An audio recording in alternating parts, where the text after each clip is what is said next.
Chapter 8 Kalikimaki Industrial Park, 28th October, 6 o'clock p.m. On the way back to the Nanjing headquarters, Canon King drove the Bentley convertible, and the other students crammed themselves into it, while Alison Bender and Vin Drake went in the sports car. They hadn't gone far when Denny Minot, the science studies student, cleared his throat. "I think," Minot said, speaking above the rush of the wind, "that Drake's arguments about poisonous plants are subject to dispute." Subject to dispute was one of Minot's favorite phrases. "Oh, how's that?" Amar said.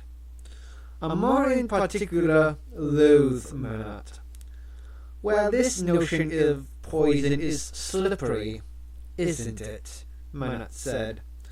"Poison is what we call any compound that does us harm, or we think does us harm, because it may not, in reality, be so harmful. After all,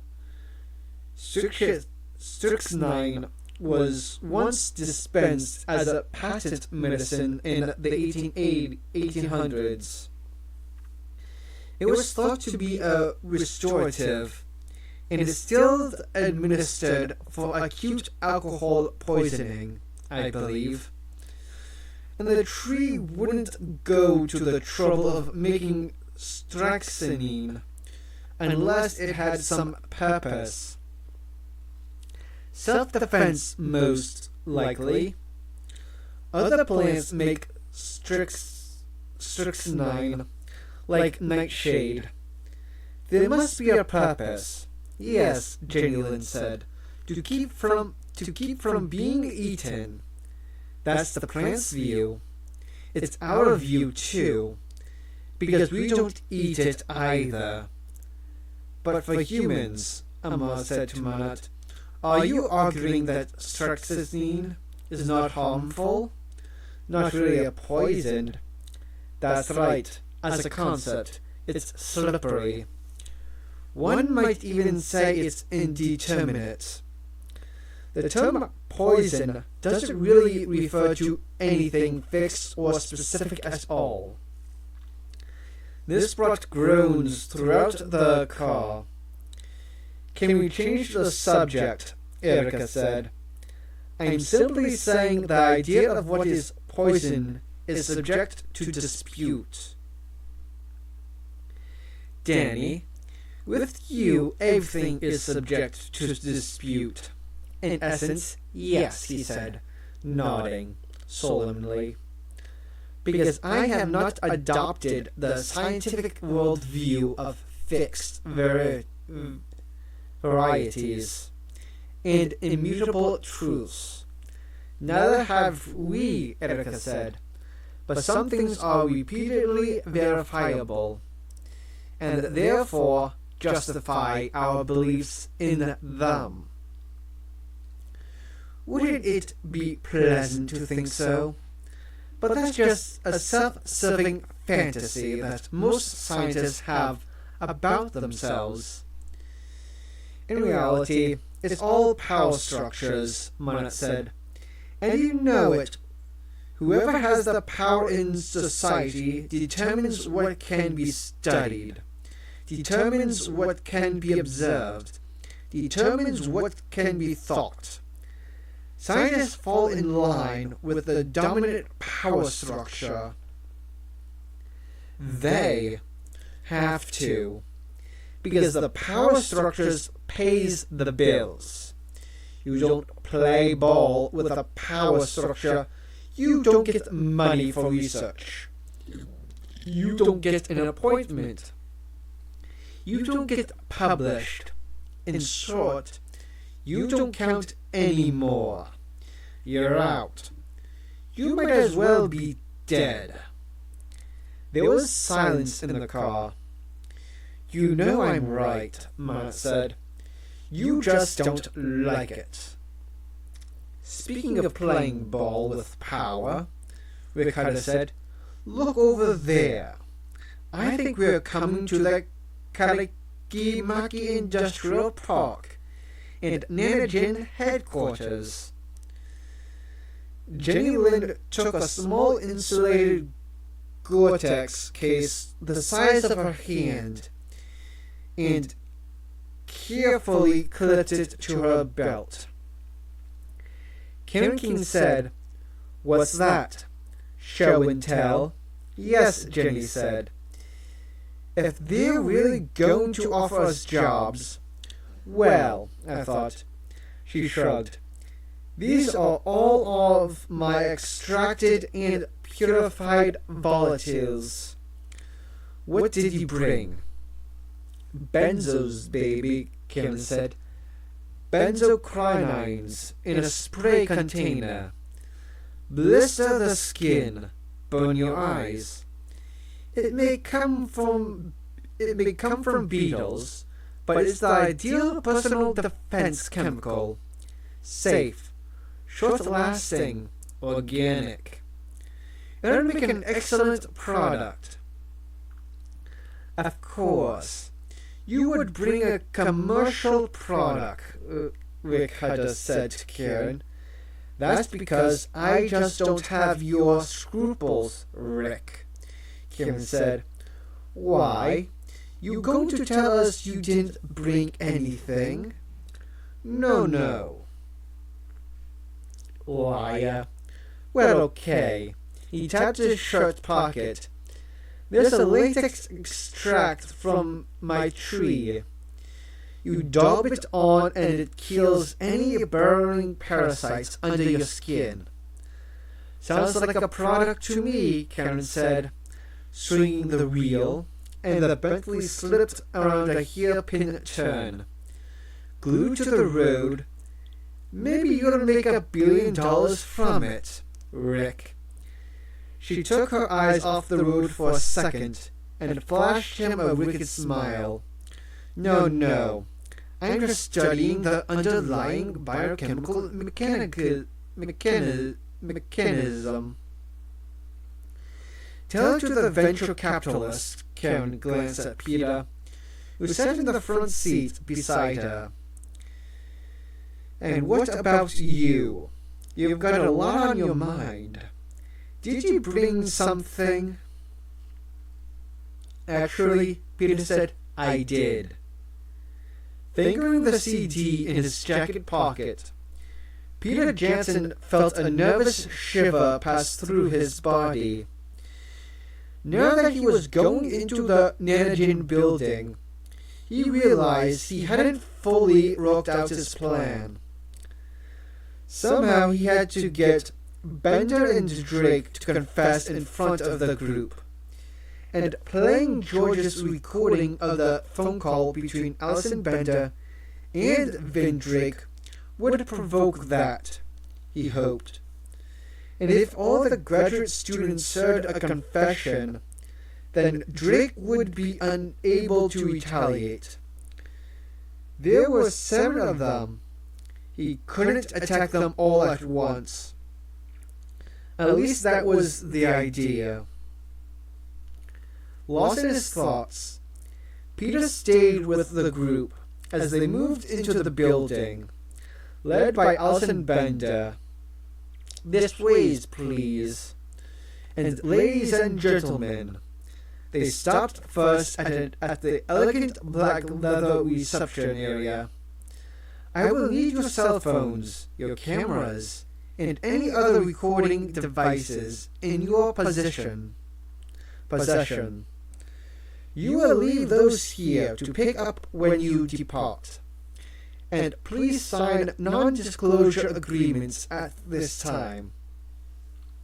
She passed out the legal documents. Peter signed absently, not bothering to read it. "Anybody doesn't want to sign? You can wait here until the tour is over." "No. Everybody wants to go?" "Very well then. Follow me." He led them down a corridor to a series of biological laboratories where Vin Drake was rating. The glass-walled labs ran along both sides of a central corridor, and they were up to date in the extreme. Peter noticed that several of the labs contained a surprising amount of electronic equipment, almost like an engineering laboratory. It was quiet at Nanogen, the end of the workday, and most of the labs had emptied out, though a few researchers remained, doing work that would run on into the night. Walking down the hallway, Vin Drake rattled off bits of information about each lab. Proteomics and genomics, chemical ecology, phytopathology, including plant viruses, stochastic biology, electrical signaling in plants, insect ultrasounds, lab phytoneurology, that's plant neurotransmitters. Peter, here's venoms and toxins, arachnid and coleoptid, volatiles, behavioral physiology, that's exocrine secretion, and social regulations, ants primarily. What are all these electronics for? Someone asked. For the robots, Drake said. They need to be reprogrammed or repaired after each trip in the field. He paused, looked at the group. I see a lot of puzzled faces here. Come inside, let's take a closer look. They filed into the laboratory to the right. It smelled faintly of earth, decaying plant matter, desiccated leaves. Drake led them to the table where several foot square flats of earth was laid out. Above each square was a suspended video camera on a jointed arm.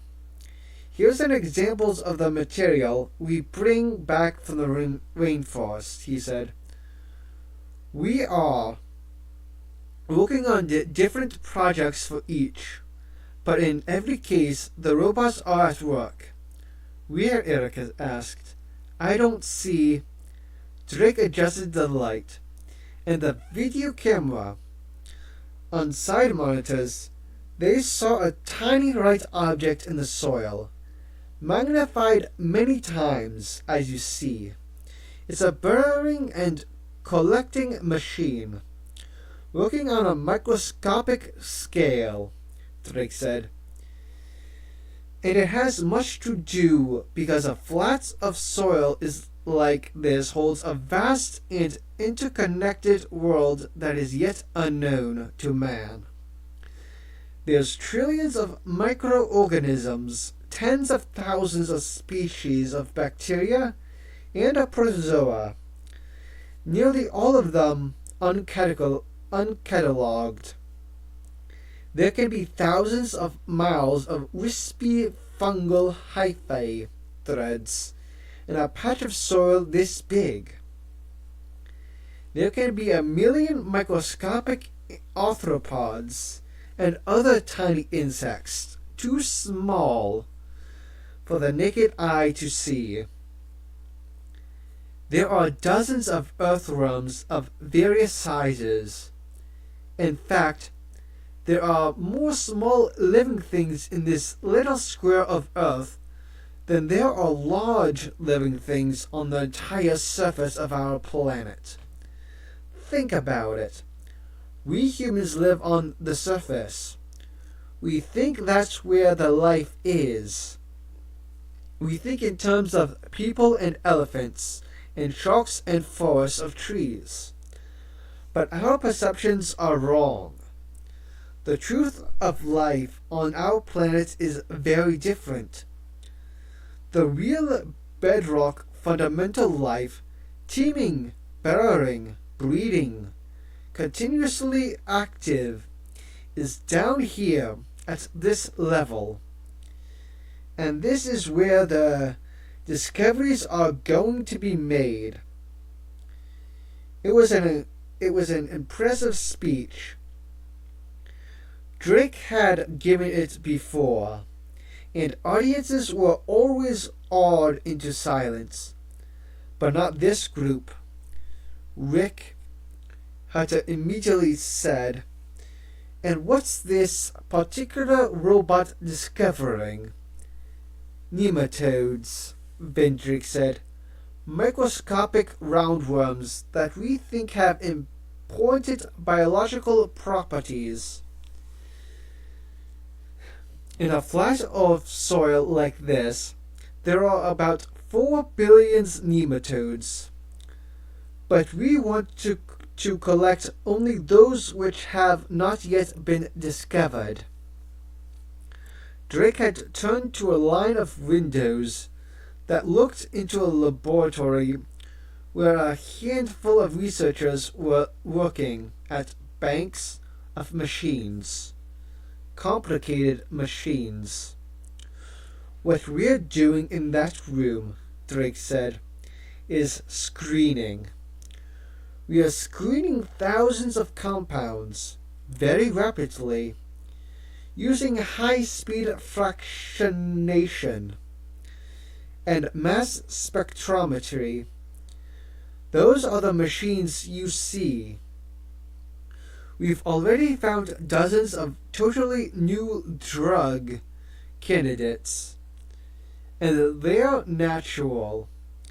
Mother Nature's best." Amar Singh had been quite impressed by that technology, but there were still things he didn't understand. One of them was the robots.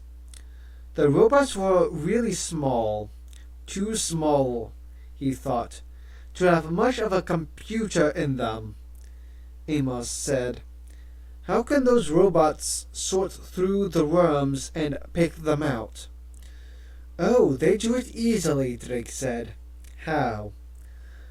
"The robot has the intelligence to do it." "But how?" Amos indicated a flat of soil, where a tiny robot was rooting feverishly in the dirt. "This machine can't be more than 8 or 9 millimeters in length," Amos said. "It's the size of my little fingernail. You can't put any computing power in such a small dimension." "Actually, you can." "How?" "Let's go to the conference room." 4 huge flat panel screens glowed behind Vendrick. The screens showed images in deep blue and purple that looked rather like waves on the ocean, as seen from an airplane. Drake paced in front of the screens, his voice amplified by the lapel microphone clipped to his jacket. He gestured to the purple screens. "What you are looking at," he said, "are convection patterns in magnetic fields approaching 60 Tesla in strength. These are the highest magnetic fields generated by man. To give you some perspective, a 60 Tesla magnetic field is 2 million times greater than the strength of the Earth's own magnetic field. These fields are created by cryogenic superconductions using niobium-based composite materials." He paused to let this sink in. "It's been known for 50 years that magnetic fields affect animal tissues in various ways. You're all familiar with magnetic resonance imaging, or MRIs. You also know that magnetic fields can promote bone healing, inhibit parasites, change platelets behavior, and so on. But it turns out that those are all minor effects arising from exposure to low intensity fields. The situation is entirely different under extremely high field strength of the kind we have only recently been able to generate. And until recently, nobody had any knowledge of what happened under those conditions. We call such magnetic fields tensor fields to distinguish them from our ordinary magnetic fields. Tensor fields have ultra-high field strengths. In a tensor field, dimensional changes can become evident in matter. But we did have a hint, a clue, if you will. It came from research conducted in the 1960s by a company called Nuclear Medical Data, which studied the health of workers at nuclear facilities. The company found workers were generally in good health, but they also noted that over a 10-year period, workers exposed to high magnetic fields lost a quarter of an inch in height. This conclusion was considered a statistical artifact and ignored. Drake paused again, waiting to see if the assembled students understood where this was going. They didn't yet seem to suspect. It turns out that it was not a statistical artifact. A French study in 1970 found that French workers in a high magnetic field area lost about 8 millimeters in height. But the French study also discarded the finding, calling it trivial. However, we now know that it was nothing of the sort. DARPA, the Defense Advanced Researcher Projects Agency, took an interest in these studies and apparently tested small dogs under high-strength fields. The strongest that could be generated at that time at a secret lab in Huntsville, Alabama. There are no official records of these tests, except for some faded Xeroxes of faxes, which make reference to a Pekingese dog, the size of a pencil eraser. That caused a stir. Some of the students shifted in their chairs. They glanced at one another. It seems, Drake continued, that the dog squeaked pitifully and died after a few hours, exsanguinating with a tiny drop of blood. In general, the results were unstable and inconclusive, and the project was abandoned by order of then Secretary of Defense Melvin Laird. Why? One of the students asked. He was worried about destabilizing U.S.-Soviet relations, Drake said. Why would it do that? That will be clear in a minute, Drake said. The important point is that we can now generate extremely high magnetic field strengths. these so-called tensor fields, and we now know that under the influence of a tensor field, both organic and inorganic matter undergo something analogous to a phase change. The result is that the material in the field experiences rapid compression by a factor of 10 to the minus 1 to 10 to the minus 3. Quantum interactions remain symmetrical and invariant for the most part, so that shrunken matter interacts in a normal way with regular matter, at least most of the time. The transformation is metastable and reversible under inverse field conditions. Are you with me so far? The students were paying close attention, but their faces registered a wide range of reactions: skepticism, outright disbelief, fascination, even some confusion. Drake was talking about quantum physics, not biology. Rick folded his arms and shook his head. "So, what are you getting at?" he said quite loudly. Unruffled, Drake answered, "It's good you asked, Mr. Hutter. It's time you see for yourselves." The giant screens behind Drake went dark. Then the central panel lit up. They were watching an HD video. It showed an egg.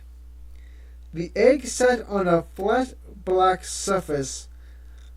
Behind the egg, there was a folded yellow backdrop like a curtain. The egg moved. It was hatching. A small beak poked through the eggshell. A crack lengthened. The top of the egg broke off. A baby chicken struggled out, cheeping, and stood up, wobbly, and flapped its little stubby rings.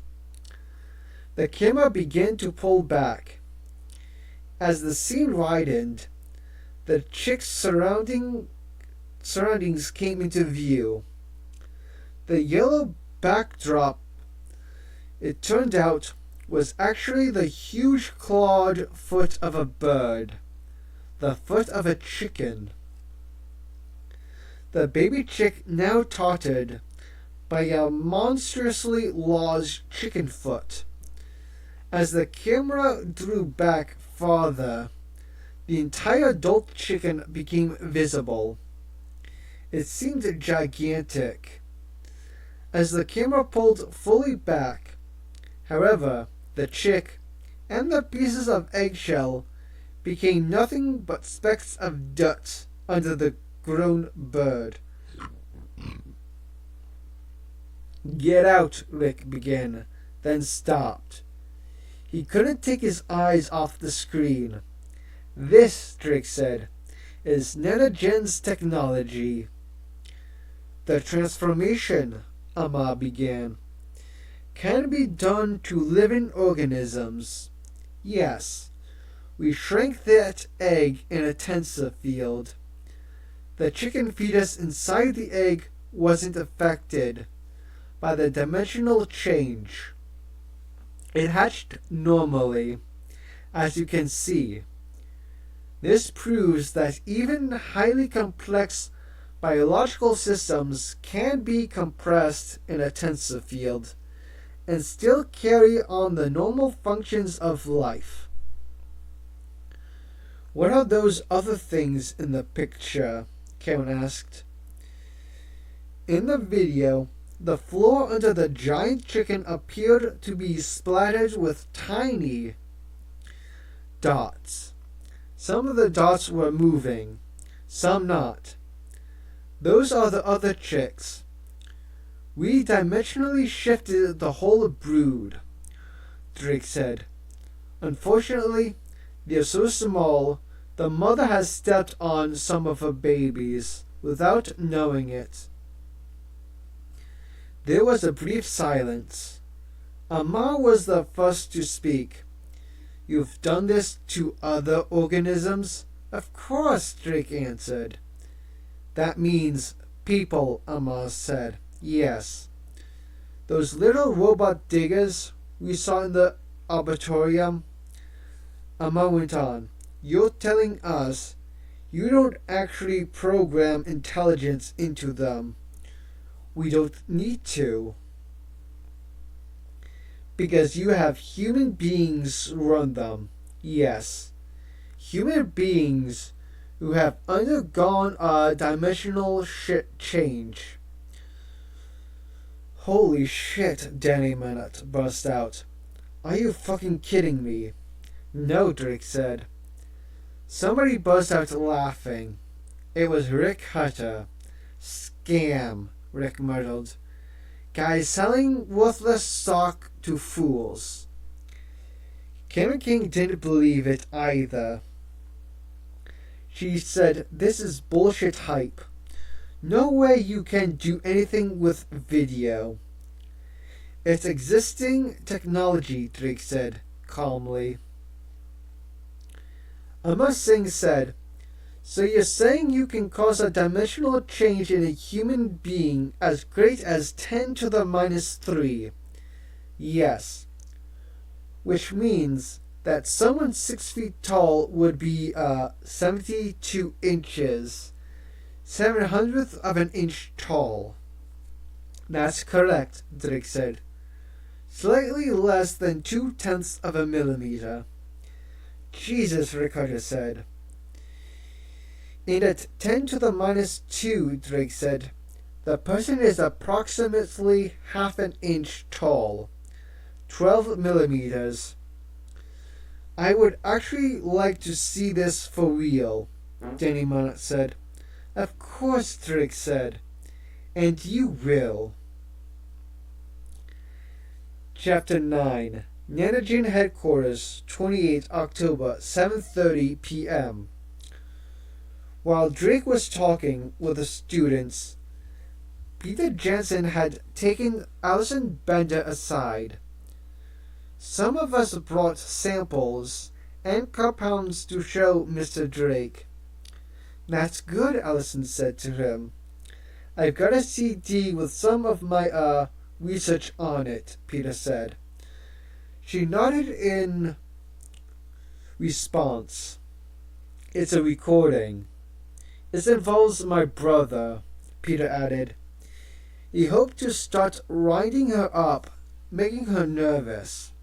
She nodded again and left the conference room. Did he see a flicker of alarm in her eyes? After she'd left, while Drake was still talking, Peter slipped behind the service door and went to the audio panel. He needed some equipment, something to magnify his voice. He did not want Drake or anyone to be able to shut him up or shout him down. Behind the service door, there were some drawers. He began opening them, and he found what he wanted. It was a lavalier, a wireless microphone device that would transmit his voice to a loudspeaker. The lavalier was identical to a unit Drake had used during his slideshow and talk. The device consisted of a transmitter unit and a throat mic with a wire that ran to the transmitter. He slipped the transmitter into his pants pocket, stuffed the wires and mic in after it. Drake concluded his presentation on the screens, and the lights went up in the meeting room. Some of you have brought things to show us, Drake said, and we are very eager to see them. Now, if yes, what is it? Alison Bender had come back into the room. She leaned close to Drake, whispered in his ear. Drake stared at Peter as he listened, then looked away. He nodded twice, but said nothing. Finally, he turned back to Peter. Peter, you have a recording? A CD. Yes. What is on that recording, Peter? Drake didn't seem upset at all. Something that will interest you, Peter's heart was pounding. Related to your brother? Yes. Drake seemed unruffled. I know this is a difficult matter for you, he said, placing his hand on Peter's shoulder. Gently he added, wouldn't it be easier to talk privately? Drake wanted to get him off alone, where nobody could hear what was said. Peter balked. We can talk here, he answered in the conference room with everybody else. Drake looked concerned. If I might have a private word with you, Peter. Eric was a friend of mine, too. I've suffered a loss myself. Let's step into the next room. Peter shrugged and got up and walked with Vin Drake and Alison Bender into a small adjacent room. It was a prep booth for the conference room. Drake closed the door behind them, and with a smooth gesture flipped the door's lock. Then he spun around, and in the blink of an eye, his face had been transformed. It was contorted with rage. He viciously clamped his hand around Peter's throat and slammed him against the wall.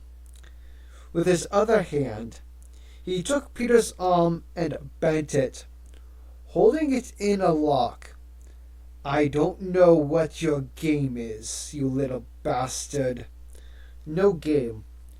The police aren't looking for a phone on the boat. No, you little bastard, because they haven't been to the boatyard all day. Peter's mind was racing. The police didn't need to go to the boatyard, he said, because they can find the phone just by looking at the GPS tracking signal. No, they can't. Drake let go of his arm and punched him in the stomach, hard. Peter gasped and doubled over, and Drake grabbed his arm and bent it behind him, and got Peter in a neck lock, immobilizing him. Don't lie to me. They can't, because I disabled the GPS before I ever put that phone on the boat. Alison said nervously, Vin, shut up.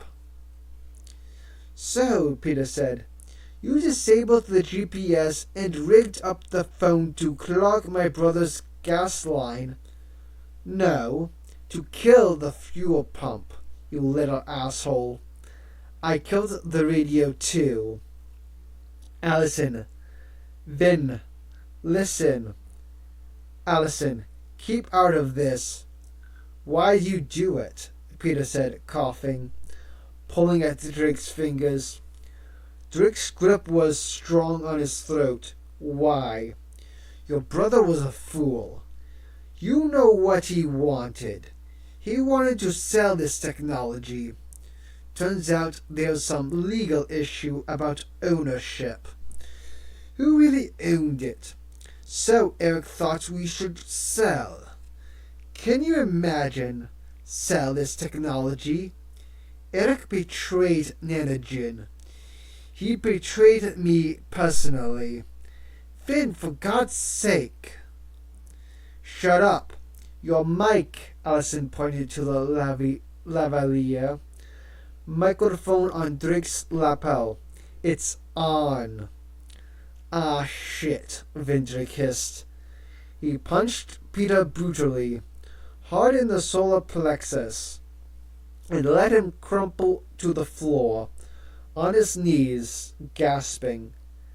Very deliberately, Drake pulled back his jacket, revealing the transmitter clipped to his belt. He tapped a switch. The light was off. I'm not stupid. Peter knelt on the floor and retched and coughed. Unable to get a breath, he realized that the small clip microphone had come out of his pocket and dangled on his cord. Drake might see it. Groping around, he tried to stuff it back in his pocket, and his hand hit the transmitter. He heard a loud popping noise coming over the loudspeakers in the conference room. Drake looked toward the conference room. He had heard the sound. His eyes followed Peter's hand, and he saw the little microphone. He took a step backward and lashed out with his boot. Kicked Peter on the side of the head. Peter collapsed. Drake tore the lavalier's cord out of Peter's pocket, disconnecting the mic, and tossed it away. Peter rolled on the floor and groaned. What do we do now? Allison said to him. They've heard it. Shut up, he paced. God damn it. None of them have cell phones, right? Right. They left them at the front. Okay, then. What are you going to do? She said, trembling. Just stay out of my way. He flipped open a security panel and hit a red security button. A loud rising and falling alarm began to sound. He hauled Peter up under the armpits and dragged him to his feet, where he swayed unsteady and in pain, groggy from his beating. Suck it up, sport, Drake said. Time to clean up your mess. Drake unlocked the door and burst into the conference room, supporting Peter. He had to shout over the alarm. We've had a security breach, he said. Peter has been injured. The security robots have been released. These bots are extremely dangerous. Come quickly this way, all of you. We need to get to the safety room. He led them out into the hallway, holding on to Peter while Allison Bender took Peter's other arm. In the hallway, a few researchers were running toward the entrance. Get outside, somebody shouted, running past, heading for the building's main exit. Most employees had gone home for the day. Drake, however, turned and led the students deeper into the complex. Where the hell are you taking us? Ricotta said to Drake. It's too late to get outdoors. We need to get to the safety room. The students were in a state of confusion. What safety room? What did that mean? What are you doing? Allison said to Drake. Drake didn't answer. They came to a heavy door marked Tensor Core. Drake punched a keypad and the door swung open. This way, come on now. The students entered a large space with hexagonal tiles on the floor. The floor was almost transparent. They could see machinery below, complex machinery going deep into the ground. "All right, everyone," Drake said. "I want you all to stand in the center of one of the hexagons. Each hexagon is a safety spot. It's robot-proof. Do it now." "That's it. Hurry, hurry. We don't have much time." Drake touched a security pad, and they heard bolts slamming home. They were locked inside the room. Erica Mole had gotten extremely frightened. She uttered a cry and made a run for the exit door. "Don't!" Danima screamed after her. The exit door was locked, and Erica couldn't get out. Drake had shut himself in a control room, where he looked in on the students through a window. An instant later, he went out of sight. The control room door opened, and a man, a stranger, was flung into the big room. He was an Energen employee. "Get in there and help them," Drake's voice roared after the man. The man followed Drake's order. Looking shocked, he stood in the center of a hexagon among the students. The students were all positioning themselves. Erica had come back. Peter Jansen toppled and fell to his knees. Rick Hutter grabbed him up and tried to support him, but Peter stayed on his knees. Karen King noticed a row of backpacks hanging along the wall, and she ran and grabbed one and slung it over her shoulder. Meanwhile, Drake had become visible in the window again, and they saw him punching buttons in a rapid sequence. Allison was by his side. "Bin, for God's sake," Allison said, standing beside him. "No choice," Drake said, and he hit the final button.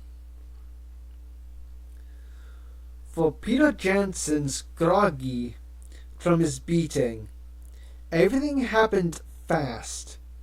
The hexagonal floor sank beneath him, and he descended some 10 feet into the multiple jaws of some huge electronic apparatus that was all around him and very close, almost touching his skin. The jaws were actually wired armatures, painted at intervals with red and white stripes. The air smelled strongly of ozone, and there was a loud electronic hum. The hairs on his skin were raised up. A synthesized voice said, "Don't move, please. Take a deep breath and hold it." There was a loud clank, unnerving and mechanical, and then the electronic hum returned. A brief wave of nausea. He sensed he had shifted somehow within the apparatus. "You may breathe normally. Stand by." He took a breath. "Let it out slowly. Don't move. Please. Take a deep breath and hold it." Another clank. Another hum. A ripple of nausea, stronger than before. He blinked his eyes. Now he was sure things had changed. Before he had been looking at stripes at about the midpoint of the jaws. But now he was looking at Stripes much lower down. He was shrinking. The jaws buzzed and moved closer toward him. Of course they would do that, he thought. The magnetic field would be strongest at small distances. The smaller the better. The synthetic voice. Take a deep breath and hold it. When he looked upward again, he saw that he was really very much smaller. The top of the jaws, 10 feet above, seemed now as high as a cathedral ceiling. How tall was he? Don't move, please. Take a deep breath and... I know, Peter's voice was shaking. Don't speak. You risk serious injury. Now, take a deep breath and hold it. One final clank, a grinding sound, a final spasm of dizzying nausea. But now the jaws moved away from him, and he felt the floor beneath his feet begin to vibrate as it rose upward. He saw light from above shining down and felt a cool breeze. And then he was flush with the rest of the floor, and the vibration stopped. He was standing on a polished black expanse, stretching away in all directions. In the distance, he saw Erica and Jenny both looking around, dazed. And still farther away, Amar and Rick and Karen. But how far away were they, actually? Peter couldn't be sure, because he himself was no more than half an inch tall.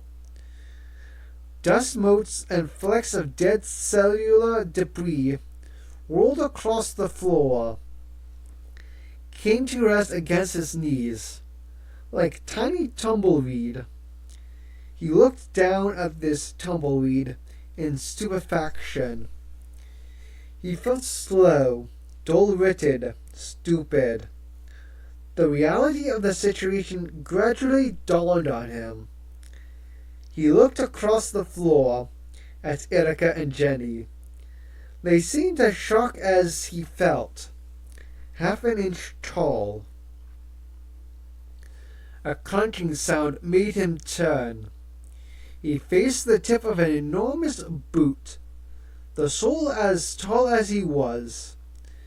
Peter looked up and saw Vin Drake crouched down on one knee, looming above him, his face enormous, his exhalations a stiff, noxious wind. And then Peter heard a deep rumbling that reverberated throughout the room like thunder. It was the sound of Vindrake's laughing. It was difficult to hear with all the echoes and reverberations from these two enormous people. The sounds made his ears ache. They seemed to move and speak slowly, almost in slow motion.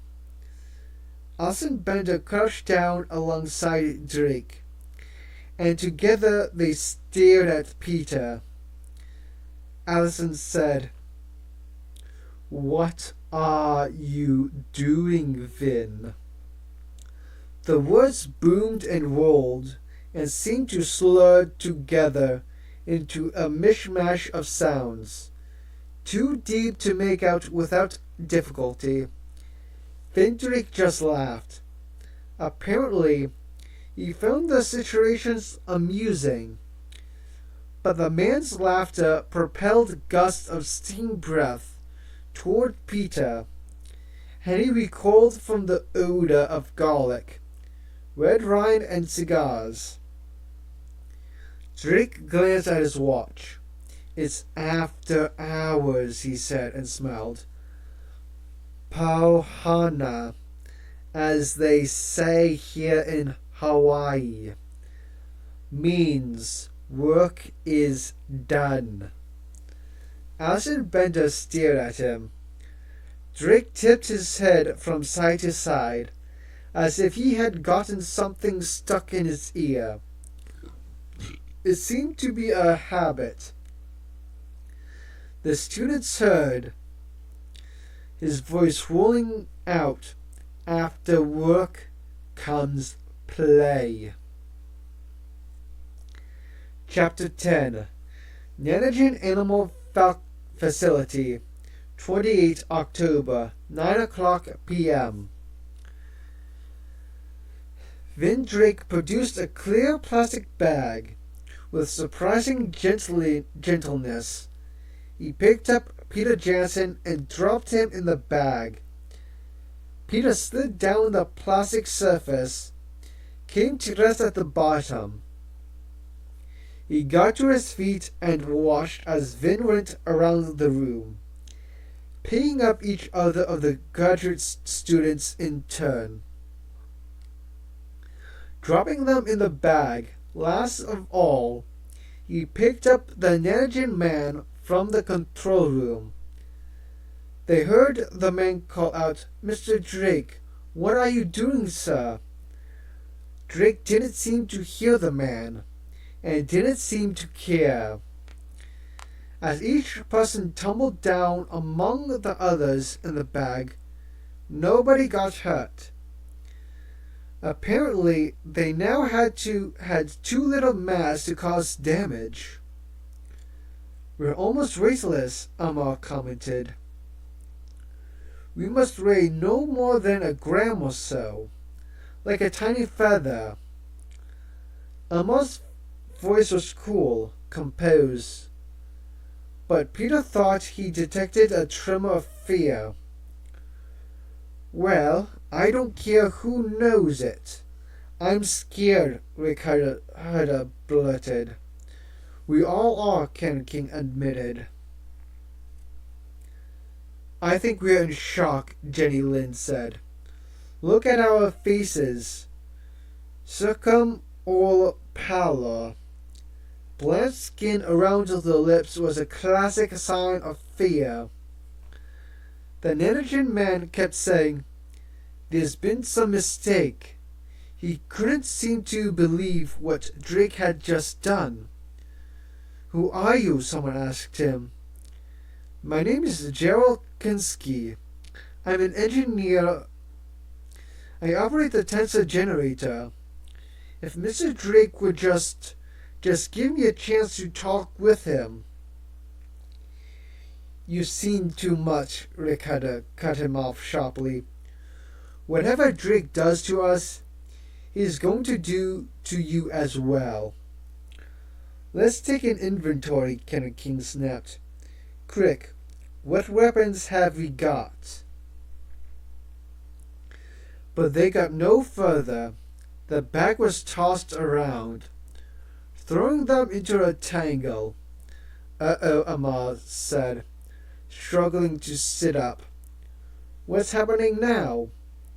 Alison Bender pushed her face very close to the plastic bag. She was looking carefully at the individuals inside. Apparently, worried about them, her eyelashes flicked against the plastic. The pores in the skin of her nose were alarmingly large, great pink pockmarks.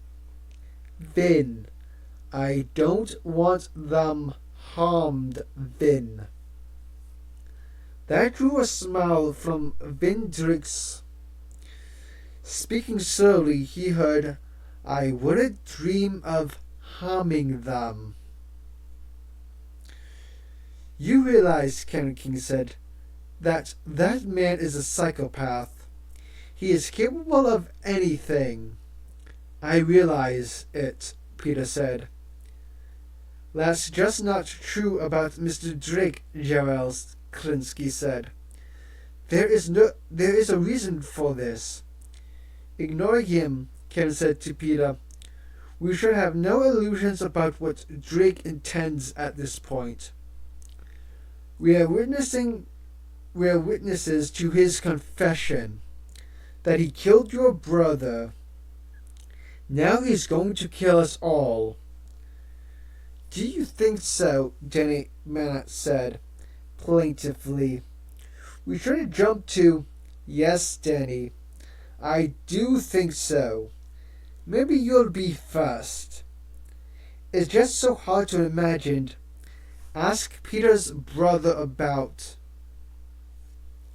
At that moment, Finn picked up the plastic bag and walked quickly into the hallway. He was simultaneously arguing with Alison Bender, but their words were too difficult to decipher. It just sounded like thunder rumbling. They walked past several labs, and then Drake entered one. Even inside the plastic bag, they could immediately detect the difference in this lab. A sharp acrid odor, wood chips and feces, animals. This is an animal lab, Emma said, and they could see through the distortion of the plastic bag that there were rats, hamsters, and lizards and other reptiles. Ben Drake set the bag down on top of a glass tank. Now he was talking, apparently directing his remarks at them, but they could not understand what he was saying. They looked from one to another. What's he saying? I don't understand. He's crazy. I can't make it out. Jenny Lynn had turned her back on the group. She was entirely focused on Drake. She turned to Peter and said, "It's you." "What do you mean?" "He is going to kill you first." "Wait just a minute. What?" She unzipped her belt pack, revealing a dozen slender glass tubes with rubber bumpers at each end. "My volatiles." It was impossible to miss the devotion. These tubes represented years of work. She pulled one out. "I'm afraid it's the best I can do." Peter shook his head, not understanding. She uncorked the tube, and in a single quick motion, poured it over his head and down his body. There was a pungent odor. "Then nothing," he said. "What is it?" Before she could answer, Ben Drake thrust his hand into the bag and, grabbing Peter by the leg, lifted him out upside down. Peter yelled and waved his arms. "It's hexanol," she said, "from wasps. Good luck." Now, young Master Peter," Drake said, his voice booming. "You've caused me a great deal of trouble." He held Peter close to his face, squinted at him. "Worried? Bet you are." Drake turned on his heel. The quick movement was dizzying for Peter. And then he slid the glass top of a tank open a fraction of an inch and dropped Peter through the slot. He slid shut, leaving the bag with the people in it on top of the tank. Peter fell, landing in sawdust. Alison Bender said, "Finn, I didn't agree to this. This wasn't what we discussed. The situation has changed, obviously, but this is unconscionable. Tell me about your conscience, Drake said scornfully. Later. She had agreed to help him eliminate Eric, after Eric has threatened to destroy Nanogen. She had thought she loved Vin Drake, and maybe she still did love him. Vin had been incredibly good to her, advanced her career, paid her unlimited amounts of money, while Eric had acted so badly toward Vin. Eric had betrayed Vin, but the others were only students. This situation was going out of control. Even so, she felt paralyzed. The situation had developed too fast. She didn't know how to stop Drake. There's nothing cruel about a predator, Drake said, standing before the snake tank. It is extremely humane. The black and white striped creature on the other side of the glass is a banded crate from Malaysia. Its bite for a creature's Peter size will be almost immediately fatal. You'll hardly feel a thing, slurred speech, difficulty swallowing, paralysis of the eyes, and then complete paralysis of the body in a matter of moments. He may possibly still be alive when the snake ingests him, but he probably wouldn't care. Drake placed his index finger against his thumb and flicked the plastic bag. It caused the microhumans inside the bag to be flung around, shouting and swearing with terror and confusion. They tumbled upon one another, while Drake peered at them.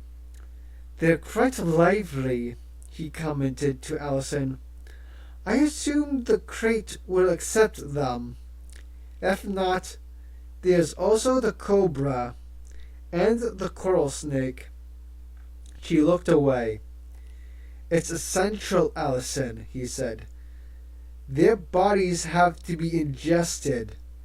There can't be any evidence. But that's not all of it, she said. What about their car, their hotel rooms, plane tickets? I've got a plan for all that. Do you? Trust me, I do. He stared at her. Allison, he said. After a long moment, are you saying you don't trust me?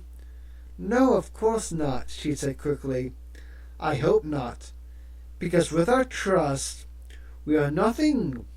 We are in this together, Allison. I know. Yes, I know you do. He patted her hand. I see young Peter has dusted himself off. And here comes the crate, looking for his meal. Slithering black and white stripes, partially hidden in the sawdust. Black tongue flicking in and out. Now watch closely, Drake said to her. It happens fast. Allison had turned away. She couldn't watch. Peter got to his feet and brushed himself off. The fall hadn't hurt him, but he still felt the effects of Drake's punches and kicks, and his shirt was stuck to his chest with drying blood. He was waist deep in sawdust, in a glass cage. The cage had a small branch with some leaves on it. Otherwise, it was empty, except for the snake. From where he stood, he could only see a few dark gray and white bands. probably a banded crate, Bungarus candidus, from Malaysia or Vietnam. As a rule, crates ate other snakes, but he could not count on this one to be fussy. He saw the coils of black and white move and, with a soft hissing sound, disappear. The snake was sliding forward. He couldn't see the head or even very much of the body. He was too small to really grasp the layout of the cage, unless he climbed the branch, which didn't seem like a good idea. All he could do was wait for the snake to come to him. Helpless, defenseless, he patted his pockets, but they were empty. His body began to shake uncontrollably. Was it shock from his beating, or fright? Probably both. He backed into a corner, glass on both sides. Maybe he would make a reflection that would disturb the snake. Maybe he would. He saw the head. It emerged from the sawdust, tongue flicking rapidly. It came so close to Peter that the tongue almost brushed his body. He closed his eyes, unable to watch. He was trembling so hard he thought he would collapse in sheer terror. He took a breath, held it, trying to stop the trembling. He opened one eye, slightly hazarding a look. The snake was right there, just inches from his torso, and the black tongue continued to flick in and out. But something was wrong.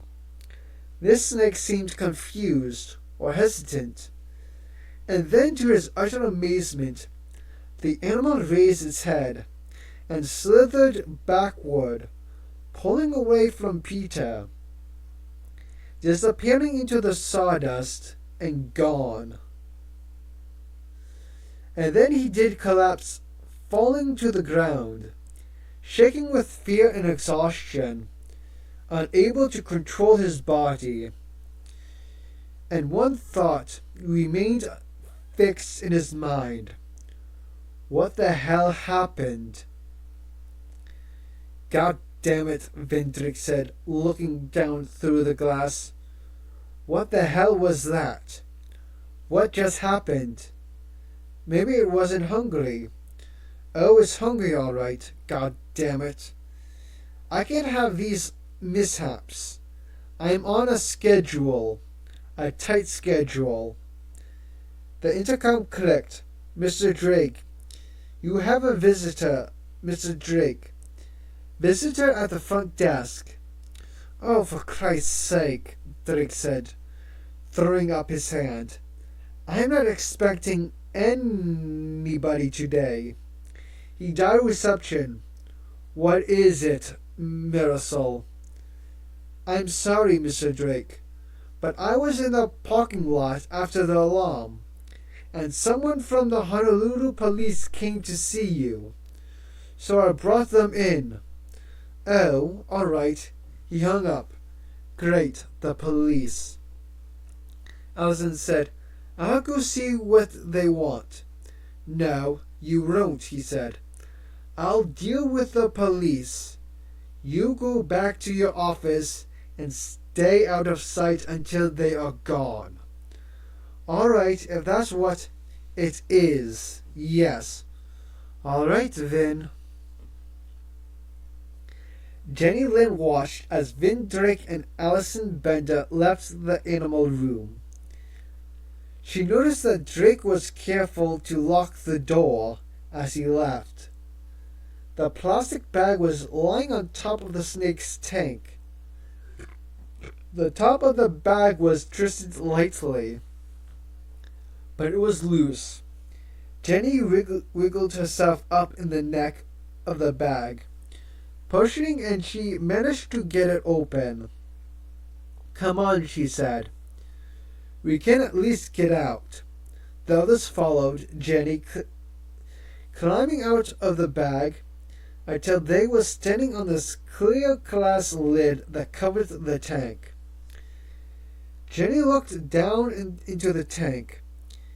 Peter was getting to his feet, obviously shaken. She shouted, "Can you understand me?" He shook his head at Jenny. "Not really." Ricardo said, "Why did the snake strike?" Jenny got down on her hands and knees, cupped her hands around her mouth, and said, "Peter, can you hear now?" He shook his head. "Try bone conduction," Amos said. Jenny lay flat on the surface, putting her cheek against the glass. She spoke loudly. "Peter, now?" "Yes," he said. "What happened?" "I doused you with volatiles from a wasp," she said.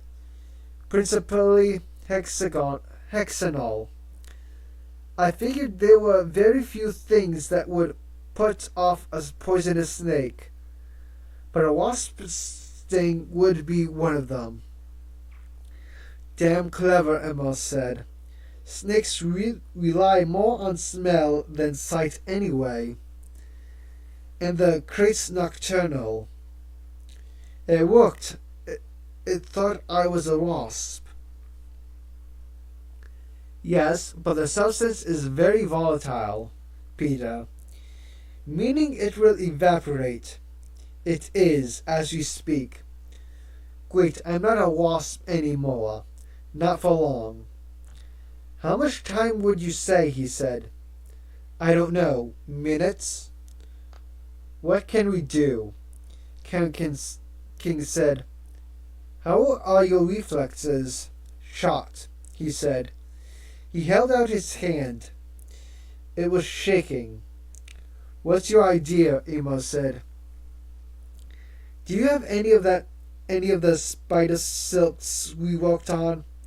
For about 6 months, Amos and Kieran had been synthesizing spider silks with various properties.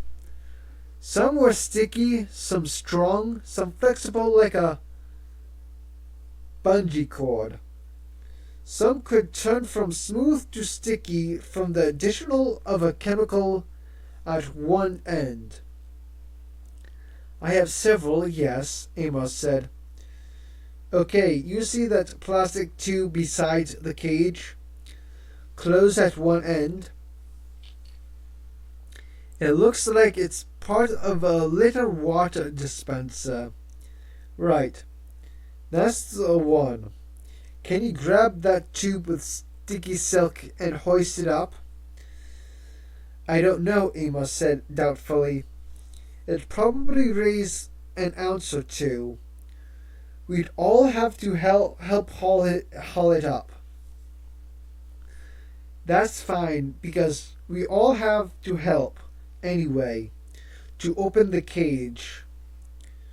"Open the cage?"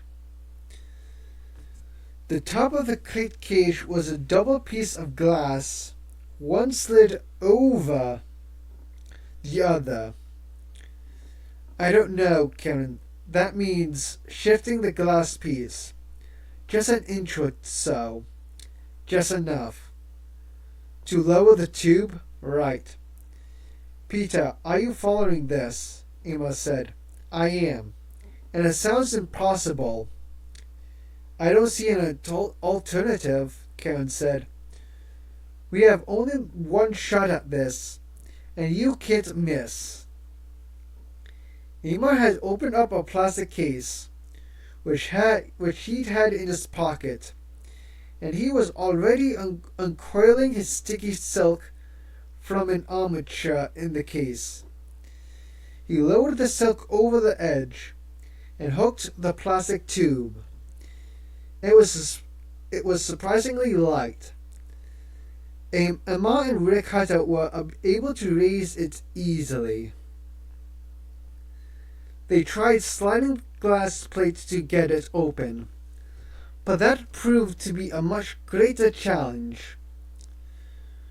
"We have to be coordinated," Ken said. "Everybody on the count of 3.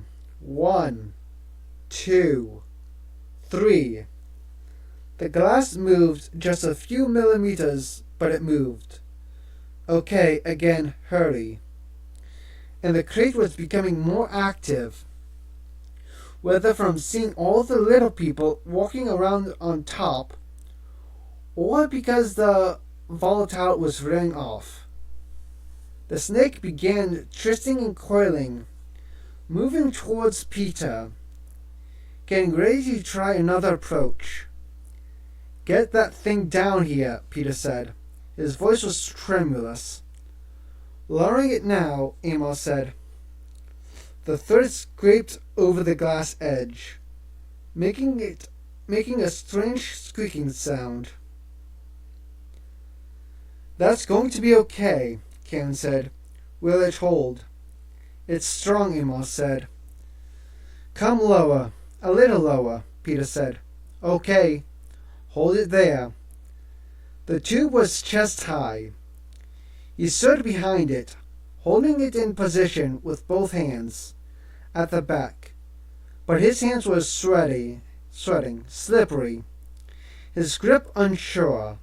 The snake was moving, hissing through the leaves and sawdust. "What if it strikes from the side?" Peter said.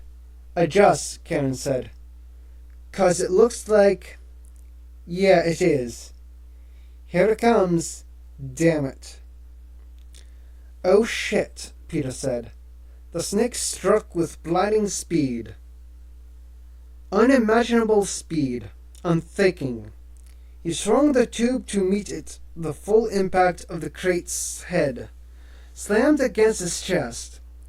The silk snapped, and Peter fell backward, with the crate on top of him, writhing and coiling angrily, pinning Peter's body down. But the crate's head was lodged tightly inside the tube, and it would be difficult for him to get free. "How did you do that?" Ken said, her voice full of admiration. The snake was so fast. "I don't know," Peter said. "I just reacted. It had all happened faster than thought." Now, Peter struggled to push the snake away. So close to him, the smell of the animal was nauseating. Finally he kicked free and staggered to his feet. The snake stared up at him with baleful eyes. It shook the tube hard and banged it repeatedly against the glass, but did not dislodge it.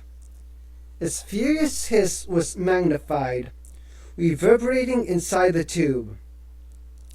"That's great," Rick said, "but we better get you out of there." Bendrick gritted his teeth. Marisol, the receptionist, was beautiful, but she was an idiot. The muscular man in the blue uniform standing before him was not a cop, but a Coast Guard ensign. And what he wanted was information about ownership of Eric's Boston whaler, because the boat yard wanted to move it to another location, and they needed permission of the owner to do that. "I thought the police were still inspecting the boat," Vince said irritably. "He might as well try to get some information from this numbskull." "I wouldn't know about that," the ensign said. "The police hadn't come to see him," he explained. "It is the boatyard owner." "I heard they were looking for a phone. Not that I'm aware. I think the police have finished their investigation." Drake closed his eyes, gave a long sigh. "Christ. At least, the ensign said, as soon as they complete their inspection of his office. Drake's eyes snapped open. Whose office? Jansen's office. His office here? In this building? He was the vice president of this company, right? I know they went to Jansen's apartment today, and that they're coming to look at his office here. The ensign glanced at his watch. Any minute now. Actually, in fact, I'm surprised they haven't already shown up. Christ, Vendrick said. He turned to Marisol. The police are going to be arriving soon, he said, and someone needs to show them around. Should I page Miss Bender? No, Vin said. Miss Bender will be busy working with me. I have some lab work to ship out. It can't wait. Who should I call? Get Don McKelly, the head of security, he said. He can show the officers around. They'll want to see Mr. Jansen's office, and wherever else he worked. The ensign added. He was staring fixedly at the receptionist. And wherever else he's worked. Drake repeated. Cars were pulling up in the street outside. He repressed an urge to bolt, and instead calmly shook the ensign's hand. You're welcome to go along with the police, he said. And Marisol, why don't you accompany the officers? See that they get coffee, whatever. All right, Mr. Drake. I believe I will stay, the ensign said. Then you must excuse me for the moment, Drake said. He turned and walked down the hallway. The moment he was out of sight, he began to run. Alison Bender sat in her office and bit her lip. The monitor on her desk showed the reception area. She could see Drake talking to the uniformed kid, and see Marisol flirting, fussing with a flower in her hair. As usual, Drake was impatient, quick, aggressive in his movements. Almost hostile, really. Of course he was under pressure, but seeing the way he moved, no words, just the body language, made it clear how angry he was. He was an angry, angry man, and he was going to kill all of those kids. It was only too clear what he intended to do. Peter Jansen had trapped him, and Vin was going to escape the only way possible, by leaving no witnesses. 7 young people, bright students with their lives before them. He didn't seem to care.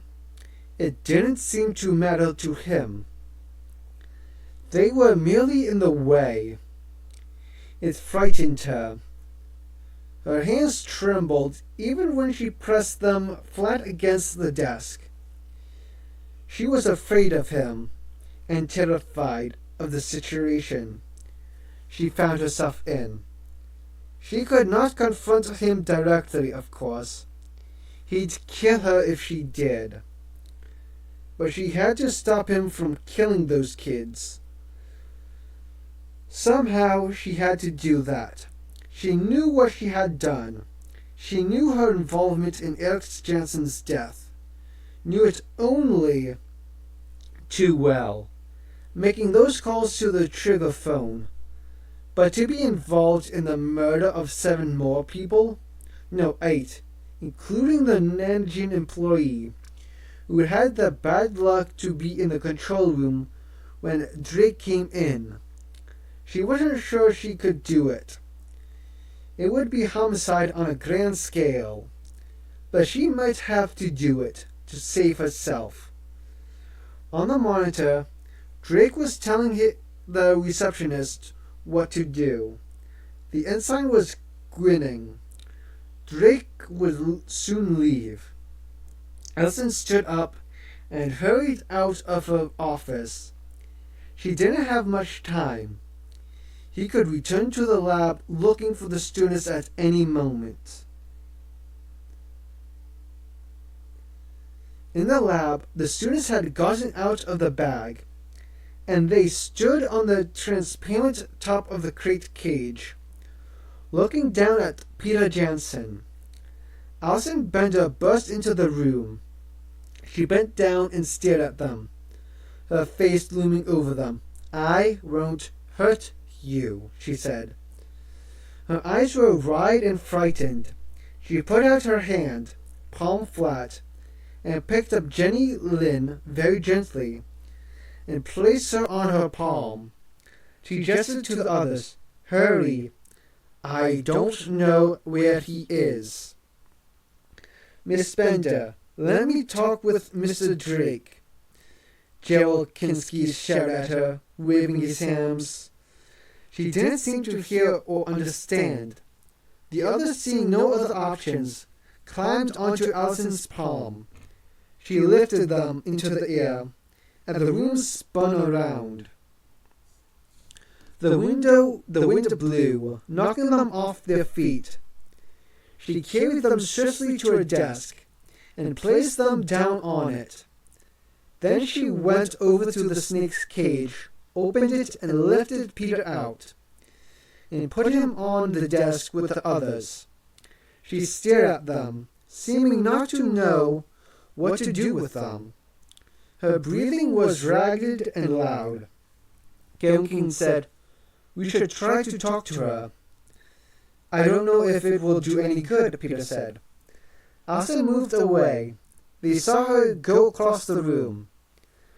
She threw open a cabinet, looked inside, took out a small brown paper bag, and hurried back to the desk. "Hide in this," she said, speaking slowly. "You can't breathe."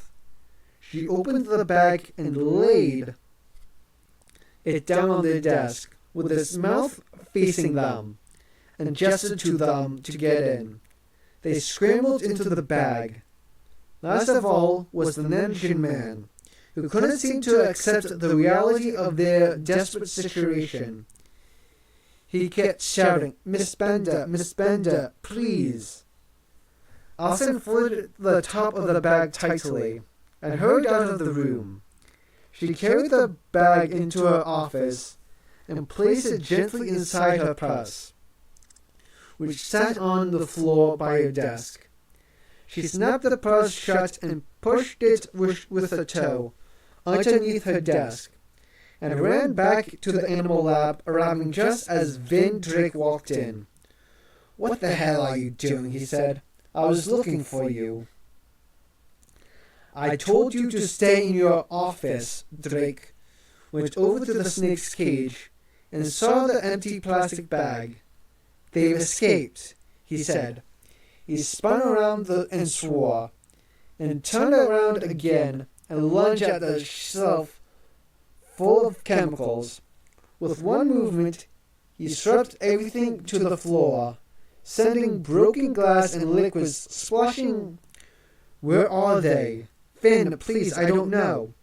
"The hell you don't," he snarled, and peered into the snake tank, where he saw the snake with its head stuck in the plastic tube, and no sign of Peter. "What the? That Jansen kid is dead anyway. Snake got him." He shot Alison a violent look. "We're going to find the rest of them, and I swear to God." "Alison, if you've been screwing with me, it would be the last thing you ever regret." She cringed. "I understand. You'd better." At that moment, 2 police officers came down the hallway, visible through the lab windows, led by Don McKelly. They were both young and not in uniform, which meant they were detectives. Shit. Drake straightened up and suddenly composed himself. a shift that happened so quickly. It seemed eerie. "Hi there, Don," Drake said, crossing the room and easing out into the hallway, with a warm smile on his face. "Introduce me to our guest. We don't often have visitors to management's offices. I'm Vin Drake. I'm the president of this company. How can I be of service to you?"